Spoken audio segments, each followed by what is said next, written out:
Oke, nah ini ada berikutnya langkah teknis memperoleh kuartil dengan metode interpolasi. Jadi, metode yang belah dua tadi itu metode yang sederhana yang sudah kita pelajari dulu mungkin di tingkat SMA. Nah, untuk metode statistika perkuliahan ini ya, jadi nanti yang kita gunakan itu adalah metode interpolasi. Kenapa? Karena metode interpolasi ini dia hasilnya lebih akurat, lebih tepat, dan juga beberapa software statistika menggunakan metode ini untuk menghitung nilai-nilai kuartil tadi. Ya, kita lihat ya bagaimana metode interpolasi ini ya. Jadi, tahapannya yang pertama pasti urutkan dulu data dari yang terkecil hingga terbesar. Di sini saya ada sedikit tips supaya kita mudah mengurutkan data.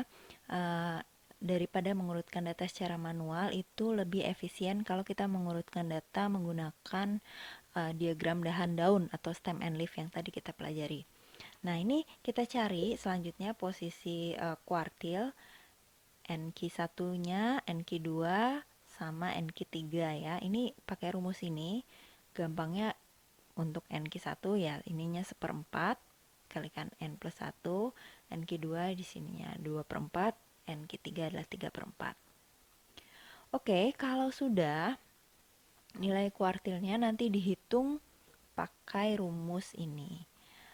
Memang kelihatannya agak rumit, tapi kalau sudah diterapkan nanti ada contohnya lebih mudah difahami. Oke, ini saya ada ilustrasi data ya. Data yang tadi 1, 2, 3, 4, sama 8.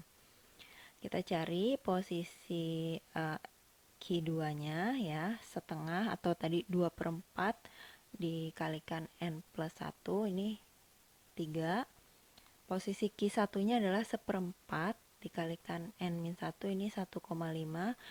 Dan posisi Q3-nya adalah 4,5. Nah, sehingga dapat mediannya 3. Q1-nya adalah, nah rumusnya ini.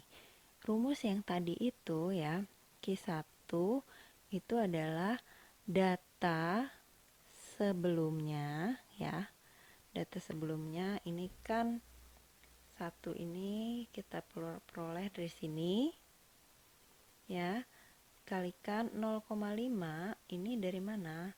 0,5 adalah desimal yang kita peroleh dari ini posisi kuartil. Jadi kalau di sini 1,25 otomatis di bawah juga 1,25.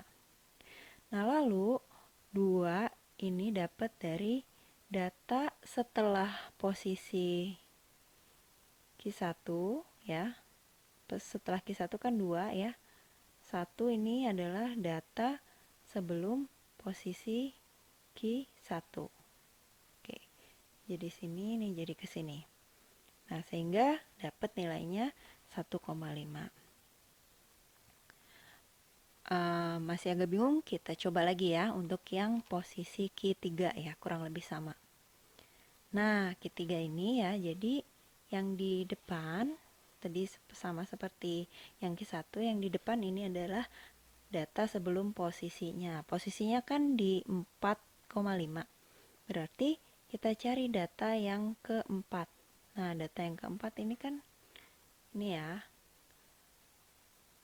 Nah, data yang keempatnya adalah 4. Oke, sorry. Nah, lalu 0,5 ini tadi ya. Di sini kan 4,5. Desimalnya 0,5. Makanya 0,5-nya di sini. Kalau ini 4,75, di bawah sini akan jadi 4,75. Lalu 8 adalah data setelah ya.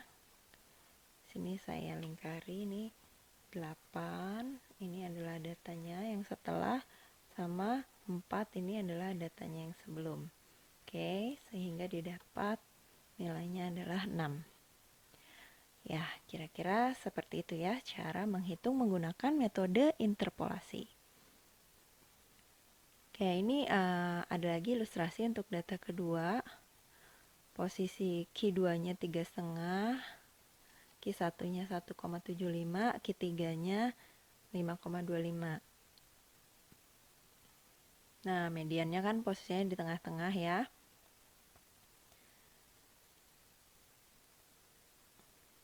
Ini mediannya posisinya di tengah-tengah antara 3 dan 4. Kita cari saja nilai tengahnya.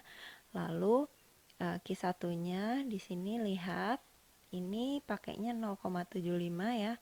Karena di atas juga 0,75. Dan ini desimalnya 0,25 sehingga di bawah sini juga dia pakainya 0,25. Ya, kira-kira seperti itu ya cara menghitung kuartil dengan menggunakan metode interpolasi.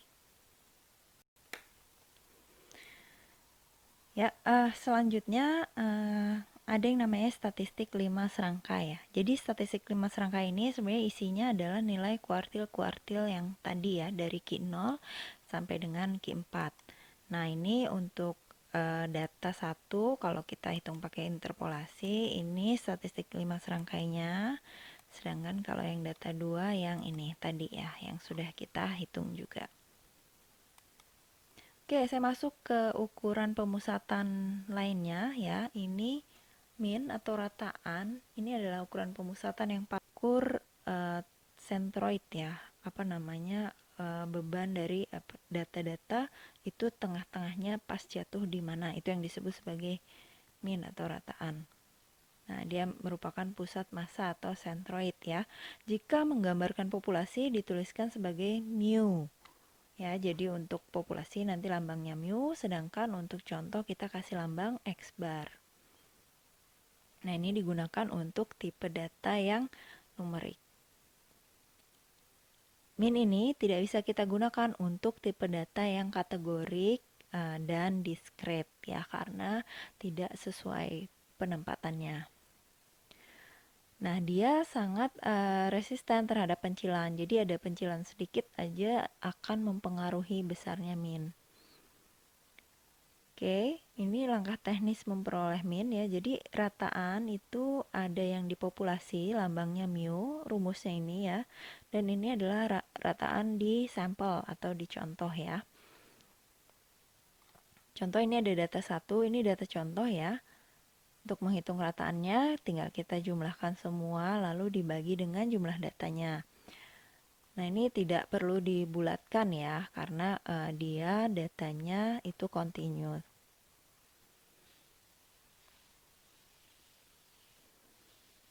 Oke, di sini perhatikan data 1 dan data 3 ya. Data terurut 1, 2, 3, 4, 8. Mediannya ini yang 3. Lalu kita punya data terakhirnya ini 8 kan. Kita hitung rata-ratanya 3,6. Data yang 3, ini datanya sama persis dengan yang 1, cuman beda di data terakhir. Data terakhirnya ini ada 100. Mediannya tetap sama, 3 ya. Namun rataannya atau X-barnya ini sangat besar, 22, karena dia tertarik oleh nilai pencilan yang 100 ini. Nah, makanya di sini dikatakan kalau kalau rataan ini dia resisten atau dia tidak tahan terhadap pencilan. Oke, di sini ada ilustrasi mengenai kaitan antara bentuk sebaran dengan ukuran pemusatan ya. Jadi, nah sebaran yang seperti ini disebut sebaran yang skew atau menceng ya. Kalau yang ini menceng ke kanan dan yang ini menceng ke kiri. Nah, pada sebaran yang skew atau menceng ini posisi modus, median, dan minnya itu seperti ini ya. Di sini juga. Tapi pada sebaran yang sifatnya simetrik itu maksudnya kalau kita bayangkan kita lipat jadi 2, ini sebarannya itu semua sisinya saling menempel ya. Nah, di sini posisi min, median, dan modusnya itu sama. Baik, saya lanjutkan ke ukuran penyebaran ya. Di sini ukuran ini menggambarkan ukuran kuantitatif tingkat penyebaran atau pengelompokan dari data. Nah, keragaman biasanya itu didefinisikan dalam bentuk jarak. Seberapa jauhkah jarak antara titik-titik tersebut satu sama lain, atau seberapa jauh jarak antara titik-titik data tadi terhadap rataannya, atau juga bagaimana tingkat keterwakilan nilai tersebut terhadap kondisi data keseluruhan. Oke, yang kedua ada wilayah atau range. Jadi ini adalah selisih dari nilai terbesar dikurangi nilai terkecil ya. Di sini digunakan lambangnya R. Dan ini hanya memperhitungkan nilai terkecil dan terbesar saja, sedangkan sebaran nilai antara dua nilai tersebut itu tidak diperhitungkan. Dia resisten terhadap nilai yang ekstrim tentu saja. Nah, ini contoh data terurut. Yang tadi ya, data 1, R-nya ini berarti 8 dikurangi 1 ya. Untuk yang data 3, berarti R-nya di sini 100 dikurangi 1. Nah, kelihatan ini nilainya sangat berbeda. Yang selanjutnya ada jangkauan antar kuartil atau interkuartil range. Nah, di sini merupakan selisih antara kuartil ketiga dengan kuartil ke-1 ya. Tadi kalau kita sudah belajar menghitung Q3 dan Q1, ini tinggal diselisihkan saja. Lalu ini memperhitungkan sebaran antara nilai minimum dan nilai maksimum. Dia kekar terhadap adanya nilai-nilai yang ekstrim atau pencilan tadi. Nah, ini statistik 5 serangkai dari data 1. Ini kalau menghitungnya pakai metode belah 2. Didapat nilai IQR-nya atau interquartile range-nya ini adalah 4 dikurangi 2 sama dengan 2. Ini kalau untuk yang data 3 ya, ini juga sama, 4 kurangi 2 sama dengan 2. Padahal kita lihat di sini nilai untuk Q4-nya ini berbeda. Dia tidak terpengaruh, dia tetap robust ya atau kekar. Lalu yang selanjutnya ini ada deviasi. Ini adalah ukuran penyebaran yang sifatnya lebih kompleks. Bagaimana data tersebut mengelompok di sekitar rataannya, ini yang diukur ya. Didapatkan dengan membuat selisih dari data terhadap rataannya. Ukuran keragaman dari deviasi adalah rataan dari deviasi itu. Oke, ini nanti nilai sigma x min mu per n ini akan mendekati nilai 0. Contoh, di sini ada data 1, 2, 3, 4, 8. Rataannya nih 3,6. Deviasi adalah 1 dikurangi 3,6, 2 dikurangi 3,6, dan seterusnya dapat nilai yang ini. Lalu dicari rata-ratanya. Sehingga ini dapat rata-ratanya kecil sekali ya, mendekati 0. Oke, untuk mengatasi permasalahan deviasi tadi ya, dicoba menghilangkan plus atau minnya sehingga deviasinya ini dikuadratkan dulu sebelum dirata-ratakan. Karena kalau tadi langsung dirata-ratakan, jumlah yang tandanya positif dengan negatif itu dia akan saling menghilangkan, makanya nilainya mendekati 0. Nah, ukuran semacam ini ya yang pakai dikuadratkan ini, inilah yang disebut sebagai ragam ya. Sigma x min mu kuadrat ini merupakan jumlah kuadrat dari deviasi di sekitar rataannya. Nah, ini contoh perhitungan ragam. Jadi, setelah hitung deviasi tadi tidak langsung dirata-ratakan. Dikuadratkan dulu ya, baru dicari rata-ratanya. Nah, ini ukuran ragam di populasi dan contoh. Perhatikan tadi kalau misalnya rataan ya di populasi dan contoh relatif tidak terlalu berbeda rumusnya. Di sini ini sangat berbeda. Ini untuk di populasi kita gunakan lambang sigma kuadrat, sedangkan di contoh lambangnya adalah S kuadrat. Perbedaannya di mana kita lihat di sini dibagi dengan nilai N besar atau N populasi, sedangkan yang dicontoh dibagi dengan N-1. Nah, untuk menghitung ragam contoh ini maka perlu dihitung rataan contoh ya, karena kan di sini untuk menghitung S kuadrat kita perlu ngitung X bar dulu. Maka data terakhir itu tergantung dari data-data sebelumnya. Berarti hanya ada satu yang tidak bebas, sedangkan sebanyak N-1 data lainnya bebas. Itu variasinya berapa saja, yang penting kita dapat rataannya sebesar X bar. Nah, ini nanti yang disebut sebagai derajat bebas. Oke, ini untuk data 1 ragamnya kalau dia sebagai populasi. Nah, kalau dia sebagai contoh ini juga ragamnya sebesar ini ya. Jadi memang agak berbeda nilainya. Oke, ini ilustrasi saja mengenai derajat bebas ya. Ini ada tebak-tebakan ya. Banu mempunyai 3 kaleng. Salah satu dari kaleng itu berisi bola. Yang manakah yang berisi bola? Nah, begitu dia buka kaleng ke-1 itu tidak ada ya. Nah, kaleng kedua tidak ada. Kaleng yang ketiga udah pasti ada. Nah, jadi pada saat kaleng 1 dan 2 diangkat namun tidak terdapat bola, ya berarti sudah pasti kaleng ketiga yang berisi bola. Artinya yang bebas kita pilih tuh sebanyak N-1, yang sebanyak 2 aja. Jadi kalau yang 1 mah sudah pasti berisi bola. Jadi itu yang tidak bebasnya. Oke, jika bola ini dianggap sebagai rataan sampel, maka ada sebanyak 3-1 atau 2 kaleng yang ditebak bebas. Ini yang disebut tadi dengan derajat bebas. Ya, ukuran penyebaran selanjutnya ada yang namanya simpangan baku atau standard deviation. Jadi sebenarnya kalau ragam tadi ukuran jarak kuadrat ya, sehingga kalau kita mau mendapatkan jarak yang sebenarnya itu harus diakarkan lagi. Nah, nilai ragam yang diakarkan ini yang dinamakan sebagai simpangan baku atau standard deviation.